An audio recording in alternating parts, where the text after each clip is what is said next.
Hey everyone, and welcome to today's Explainer. Today, we are taking a seriously fun, layer-by-layer look into PostgreSQL.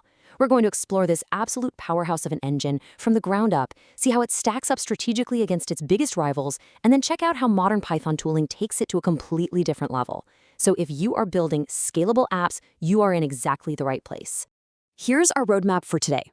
First up, we'll officially meet PostgreSQL. Second, we'll dive into some essential SQL commands.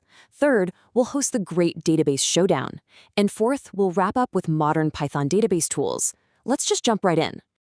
All right, Section 1, meet PostgreSQL, the robust relational engine. So, look, the crucial point here is that Postgres isn't just your run-of-the-mill, reliable relational database. This thing traces its origins all the way back to the Postgres project at UC Berkeley in 1986. That is nearly 40 years of active, battle-tested development. It's been strictly ACID compliant since 2001, which just means your transactions are guaranteed to be safe and reliable even if the whole system crashes. It also uses something called multi-version concurrency control, or MVCC, which is a fancy way of saying that readers never block writers when things get super busy. But honestly, what really sets it apart today is that last point, native JSON and JSONB support. This feature alone allows Postgres to function beautifully as a hybrid engine. You get that strict relational data integrity mixed with flexible, schemaless document storage. It's a real game changer. Moving right along to Section 2, essential SQL commands for practical daily operations. Okay, let's get our hands dirty and skip the fluff. To actually get data into your tables, you use the insert statement. You explicitly declare your target table, in this case, products, followed by the exact columns you want to populate, like name and price. Then you just drop in the values. Apples and 25. It's super straightforward and leaves literally zero ambiguity for the database engine.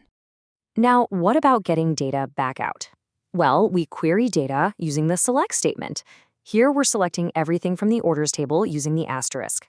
But notice that absolutely crucial addition at the end, the limit 10 clause.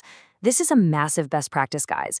You always want to use a limit clause so you don't accidentally dump a million rows into your terminal or completely crash your application's memory when you really just wanted to preview a couple of records.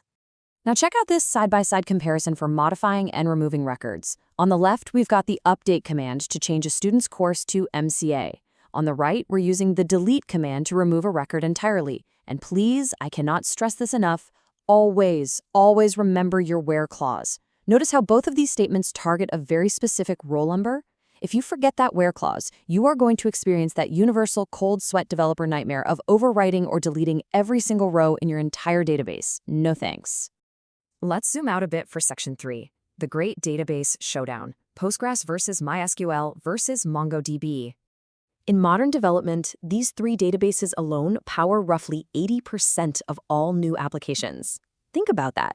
With MySQL running a huge fraction of the web on legacy stacks, and MongoDB totally dominating the document database category, which engine is actually the right choice for your next big project? Well, spoiler alert, there is no single silver bullet for every workload. So let's break down the realities. When you look at their ultimate use cases, the picture gets pretty clear. MySQL operates on a thread per connection model, making it absolutely fantastic for simple lookups and connection-heavy web workloads. MongoDB, on the other hand, stores data as BSON and uses native horizontal sharding across hundreds of nodes. That makes it perfect for massive-scale, schemaless document reads. But Postgres? Man, it is the heavyweight champion for complex analytics, window functions, and hybrid relational models. Because Postgres natively supports JSONB, you truly get the best of both worlds. You can tightly normalize the data that requires strict integrity while easily embedding the flexible, unstructured data that needs high read performance.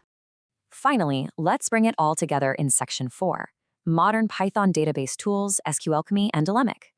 Because let's face it, you don't want to be writing raw SQL strings in your codebase all day. Think of SQLAlchemy as your ultimate translator. It's this massively popular Python library that maps your Python classes directly to your database tables. Instead of writing a raw select or insert query as a clunky string, you just work with native Python objects, and SQLAlchemy generates highly optimized SQL under the hood. In its modern 2.0 version, it even unifies how you execute these queries, letting you seamlessly blend object relational mapping with highly performant core SQL constructs. It completely saves you from repetitive raw SQL while giving you deep type safety and editor autocomplete. And if SQLAlchemy is your translator, Alembic is absolutely your time machine.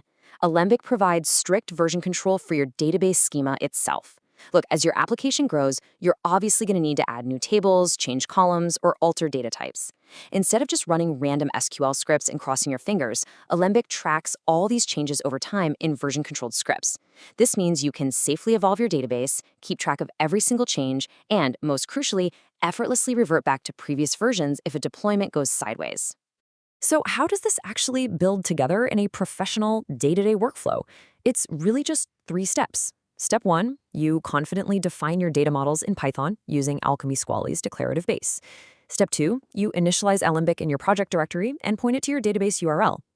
Step 3, whenever you tweak your Python models, you just run an Alembic migration command. Alembic automatically detects what you changed, generates the exact SQL needed to evolve the underlying Postgres database, and applies it safely. Boom, done. As we wrap up this explainer, I want you to take a hard look at your own projects. Your data is constantly growing, and its structure is inevitably going to change. Are you actually equipped with the right engine and the right tools to evolve alongside it? Whether you need the rock-solid ACID compliance of Postgres, its hybrid JSON-B superpowers to compete with MongoDB, or the elegant Python orchestration of Alchemy and Alembic, you now have the foundational map to build systems that scale effortlessly. Thanks for exploring with us today, and until next time, keep building.